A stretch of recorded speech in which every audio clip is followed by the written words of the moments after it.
Emma Carter sat on the porch of her old farmhouse in Maplewood, staring out at the fading sun. The autumn breeze carried a scent of pine and nostalgia, the kind that stirred up memories she had tried so hard to bury. She was 32 now, a respected teacher, calm and composed, but beneath that serenity lived a storm that had never really passed. 10 years earlier, Emma's world had been turned upside down. Back then, she was just 22, young and full of dreams. She had fallen deeply in love with Daniel Brooks, a charming journalist who came to Maplewood to write a feature on the town's history. He was older, kind, and saw something special in her, or so she thought. Their bond grew over the months. They talked about books, dreams, and life beyond the small town limits.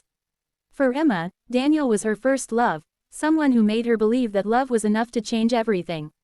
But when Daniel suddenly left town without a word, Emma's heart shattered. Weeks later, she discovered she was pregnant. The news hit her like a storm. She was terrified, alone, young, and without a clue where Daniel had gone. She wrote to him, but the letters came back unopened.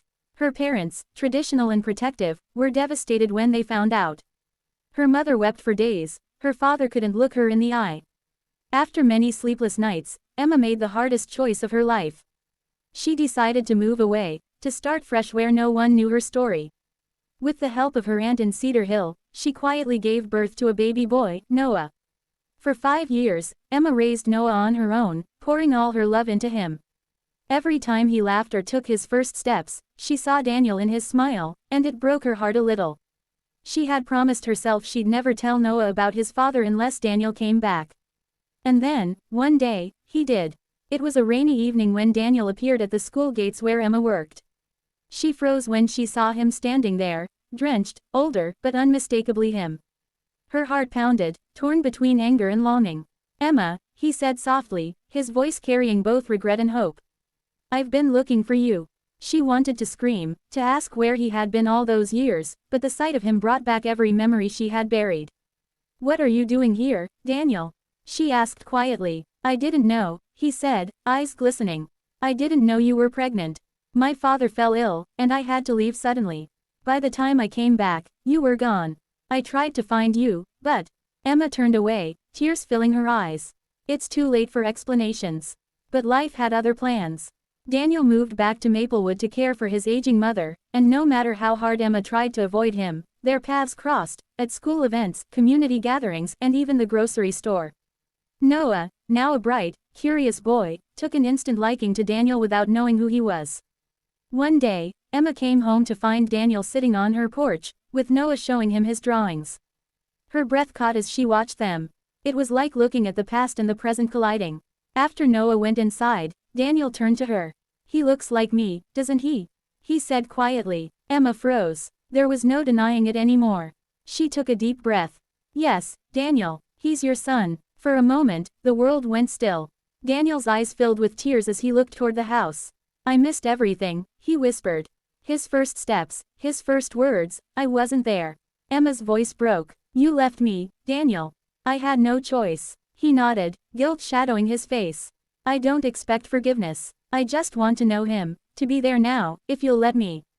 Emma wanted to say no, to protect herself and Noah from more heartbreak, but something inside her softened. She saw the sincerity in Daniel's eyes, the regret, the years of searching.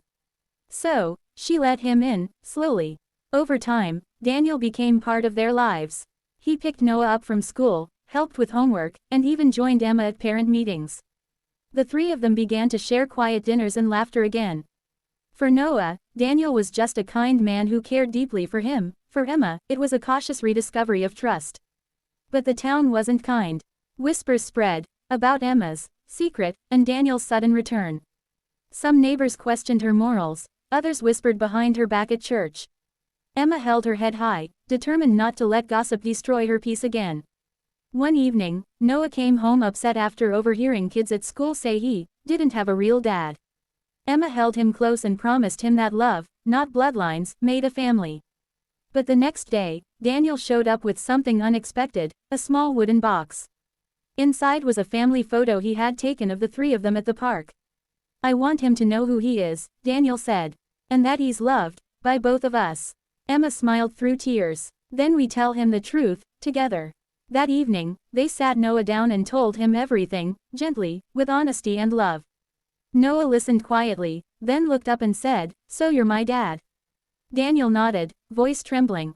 "Yes, buddy, I'm your dad, and I love you more than anything." Noah smiled and hugged him, whispering, "I always knew." In that moment, all the pain, guilt, and years of silence melted away. The truth, once buried in fear, had finally brought them peace. Months later, Emma and Daniel stood together at the town's fall festival, watching Noah run through the pumpkin patch, laughing freely. The golden light wrapped around them like a promise, that even after years of heartbreak, love could still find its way home. As the music played and the leaves drifted around them, Daniel turned to Emma. "Thank you for giving me another chance," he said softly. Emma smiled, eyes glistening. "It wasn't just me, it was Noah. He taught us both how to love again."